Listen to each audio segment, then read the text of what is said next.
కథాస్రవంతి. సామాజిక చట్రం కథ రచన శ్రీ జీవి శ్రీనివాస్. వినిపిస్తున్నవారు పప్పు భోగారావు. శ్రీ జీవి శ్రీనివాస్ గారి నివాసం విజయనగరం. చేస్తున్నది ఒక ట్రాక్టర్ డీలర్షిప్లో జనరల్ మేనేజర్ ఉద్యోగం. చదువుకున్నది బీకాం, ఎంబీఏ, ఎంఏ తెలుగు. చదువుతున్నది జీవితాన్ని. తిలక్ కవితలు, కథలు అత్యంత ఇష్టం. రాయడం కన్నా చదవడమే ఇష్టం. ప్రతిరోజు ఒక కథ చదువుతారు. భావకవిత్వం కలం పట్టిస్తే సామాజిక కథలు నడిపించేయి. సామాజిక, హాస్య, సరస, క్రైమ్, చారిత్రక, లేఖా కథలు రాశారు. మొదటి కథ నీ కౌగిలిలో ఉదయం వీక్లీలో ప్రచురించబడింది. హూస్టన్ పోటీలోనూ, కెనడా తెలుగు తల్లి పోటీల్లోనూ మరియు జాగృతి, సహరి అంతర్జాల పత్రిక పోటీల్లో కథలు ఎన్నికయ్యాయి. ప్రస్తుతం చరిత్ర చెప్పిన కథలు అనే సిరీస్ రాస్తున్నారు. మ్యాజిక్, హిప్నటిజంలో ఒకప్పుడు స్టేజ్ షోలు ఇచ్చారు. ఇప్పుడు వారి కథల్లో మ్యాజిక్ చేసి పాఠకులను హిప్నటైజ్ చేస్తున్నారు. పాఠకుల అశేష ప్రశంసలే సన్మానాలుగా ముందుకు సాగుతున్నారు.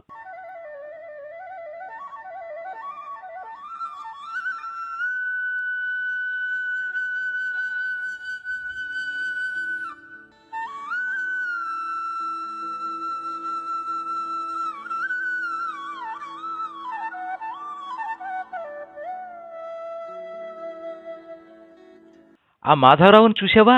ఎంత టెక్కో. చూస్తున్నా నాకు తెలియక అడుగుతాను, ఎందుకంత పెద్ద గొప్పగా ఫీల్ అవుతుంటాడు? అతగాడు చేసే పనులు ఒక్కటి కూడా నాకు నచ్చదు. నీకే నేటి, మన కాలనీలో ఎవరికీ నచ్చవు. మొన్నటికి మొన్న ముక్కు ముఖం తెలియని ఆడదాన్ని తెచ్చి 4 రోజులు ఇంట్లో ఉంచాడు. అవునవును, మా ఆవిడైతే గోల గోల, దారిని పోయే దరిద్రాన్ని ఇంట్లో పెట్టుకున్నాడని. మాధవరావు ఇంటికెళ్తే జాగ్రత్త అని వార్నింగ్ కూడా ఇచ్చింది. అసలు అలా ఎవరినో ఇంట్లో పెడితే మాధవరావు వాళ్ళ ఆవిడైనా గట్టి పెట్టాలిగా. పెట్టే ఉంటుంది, మనకు తెలుసా ఏంటి? సంధ్యకిరణాలపై పలుచని రేయి, మేలు ముసుగుల జలతార కమ్ముకోవడానికి సమయం దగ్గరవుతుంది. ఆ కాలనీ పార్కులో బెంచ్పై కూర్చుని వెనక బెంచ్పై జరుగుతున్న ఈ సంభాషణ వింటున్న రామారావుకు మాధవరావు గుర్తుకొచ్చాడు.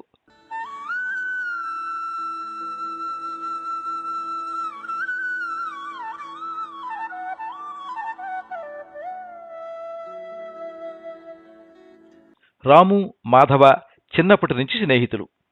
చురుకుగా, బుద్ధిగా ఉండే మాధవ ఎందుకో అంత త్వరగా అందరికీ నచ్చేవాడు కాదు. కానీ ఒక్కసారి ఇష్టపడ్డారా ఎవ్వరూ మాధవ స్నేహాన్ని వదిలి ఉండలేరు. అప్పుడు 10వ తరగతి పరీక్షలు జరుగుతున్నాయి. ముందు కూర్చున్న అబ్బాయి స్లిప్పు పెట్టుకుని రాస్తూ ఇన్విజిలేటర్ను చూసి గబుక్కున ఆ స్లిప్పును వెనక్కి విసిరేశాడు. అది తిన్నగా వచ్చి మాధవ పక్కన పడింది. అవేమీ గమనించకుండా ఆ గదిలోంచి వేరే గదిలోనికి వెళ్లబోతున్న ఇన్విజిలేటర్ దగ్గరకు వెళ్లి ఆ స్లిప్ అందించి విషయం చెప్పాడు మాధవ. ఆ కుర్రాడు డిబార్. పరీక్ష ముగిశాక పెద్ద గొడవ. ఏం నాయనా సత్యహరిశ్చంద్ర, నీ సొమ్ము ఏమైనా పోయిందా?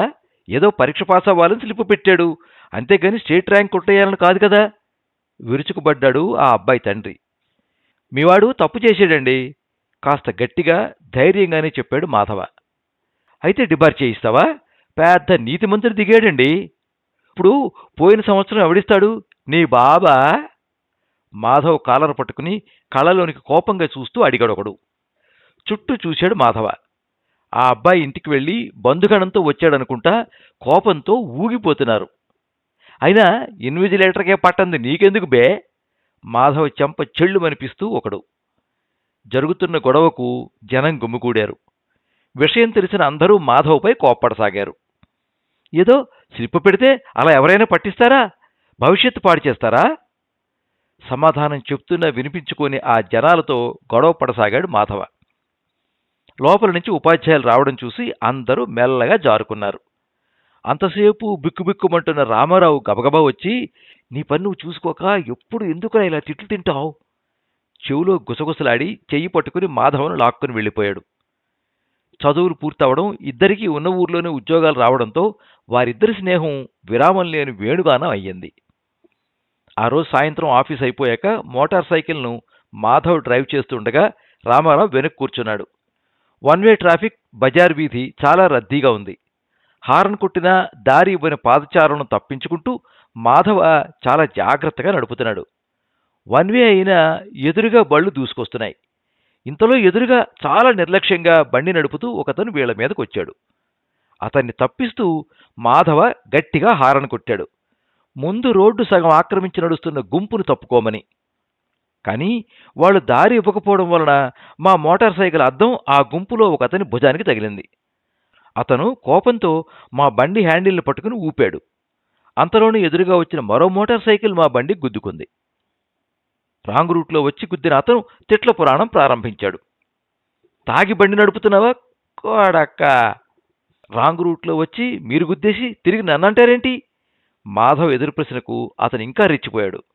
బండి నడపడం రాకపోతే రాదని చెప్పు, చూడు నా భుజాన్ని ఎంత గట్టిగా గుద్దేశావో. అద్దం తగిలిన అతను అందుకున్నాడు. అసలు మీలాంటి వారికి లైసెన్స్ ఇచ్చిందెవరో? బృందగానం మొదలయ్యింది. రామారావు ఆ గుంపుకు సర్ది చెప్పబోయాడు. నువ్వు కాదు, వీడిని సారీ చెప్పమను ఆవేశంగా అన్నాడు ఎదురుబండి అతను.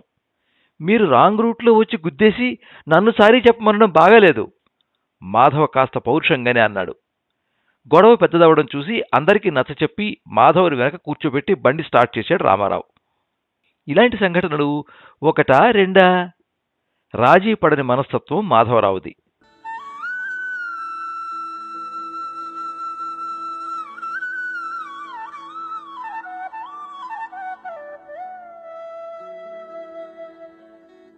ఏంట్రా దీర్ఘంగా ఆలోచిస్తున్నావు?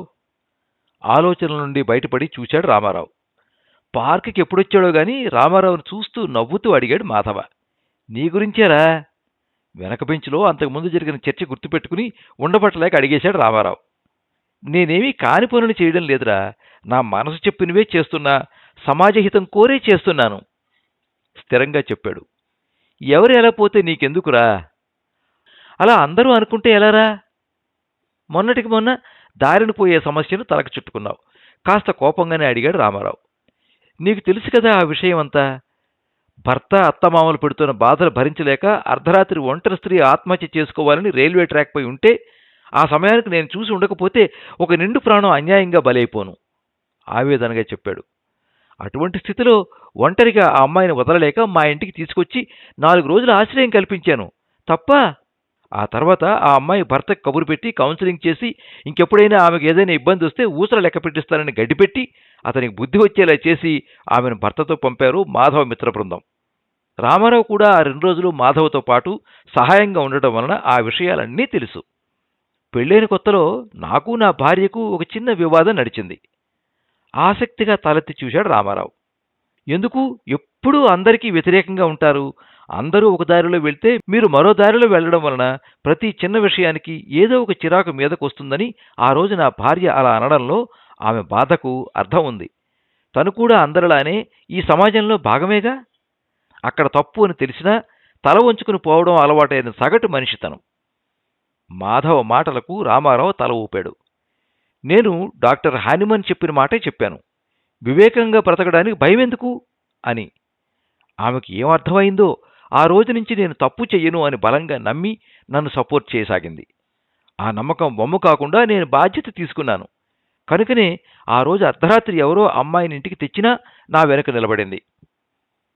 అవన్నీ నిజమేరా, కానీ సంశయిస్తున్న మిత్రుడు మనసు అర్థమై మాధవ, ఒరే రామా, చిన్నప్పటి నుంచి నా గురించి బాగా తెలిసిన వాడివి, నువ్వు కూడా నేను తలనొప్పులు తెచ్చుకుంటున్నాను అని ఎలా అనుకుంటున్నావు? మాధవ్ మాటలకు తలదించుకున్నాడు రామారావు. ఈ సమాజం ఒక కనపడని చట్రం గీస్తుందిరా. తన మాటలకు అర్థం కానట్లున్న స్నేహితుని ముఖం చూసి దీర్ఘంగా ఊపిరి వదిలి, అదేరా సోషల్ ఫ్రేమ్. మన సమాజం ప్రతి వ్యక్తిని నువ్వు ఇలాగే బ్రతుకు, నువ్వు ఇలానే ఉండు, అదిగో ఆ గీత దాటవద్దు అంటూ ఒక కనపడని చట్రంలో మనల్ని బంధిస్తుంది. సమాజం సహజం అనుకున్న నియమాలకు ఏ వ్యక్తి అయినా మీరి ప్రవర్తిస్తున్నాడో అనిపిస్తే కాకుల్లా పొడుచుకు తింటారు. 10 మంది చేస్తే తప్పు కూడా ఒప్పుగా చెలామణి అయ్యే కాలంలో మనం బ్రతుకుతున్నాం. తన మాటలకు ఆలోచనలో పడిన రామారావుని చూస్తూ, ఒకప్పుడు సినిమాల్లో కథానాయకుడంటే మందు, సిగరెట్టు, పేకాట వాటికి దూరంగా ఉంటూ పొరపాటును కూడా ఆడవాళ్ల చెయ్యి తాకేవాడు కాదు. ఆనాటి యువతరం మేము అలానే ఉండాలనుకుని కొన్ని విలువలు పాటించేవారు. కానీ ఇప్పటి సినిమాల్లో హీరో అంటే దొంగ, రౌడీ, స్మగ్లర్ అవతారం ఎత్తి సకల అవలక్షణాలు కలిగి ఉన్నాడు.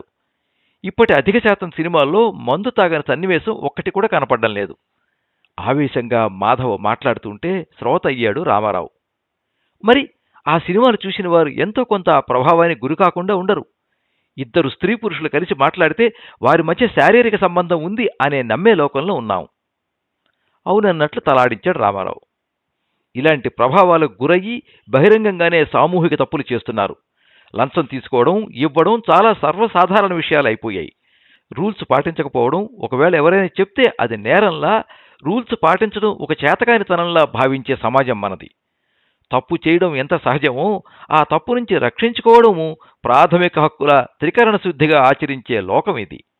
ఆవేశంగా మాట్లాడుతున్న మాధవ మాటలకు వాళ్ల బెంచ్ వెనుక కొంత దగ్గరలో కొంతమంది ఆగి మాధవ మాటలను వినసాగారు. ఈ రోజుల్లో తాగడం, లంచం తీసుకోవడం, కబ్జాలు చేయడం సర్వసాధారణ విషయాలుగా అందరూ ఆమోదిస్తున్నారు.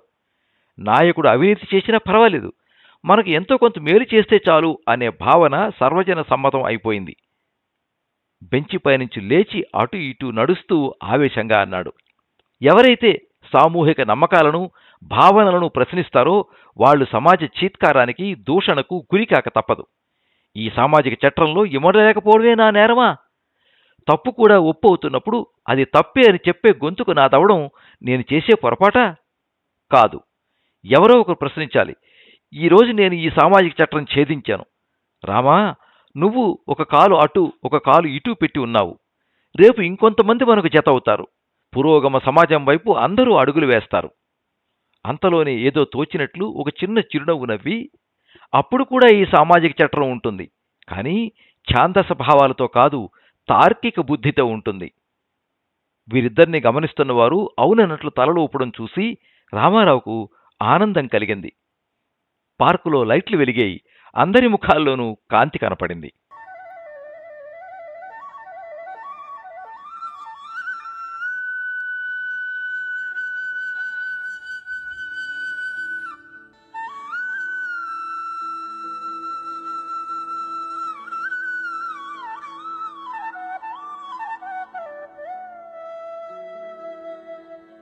మీరింతవరకు సామాజిక చట్రం కథ విన్నారు.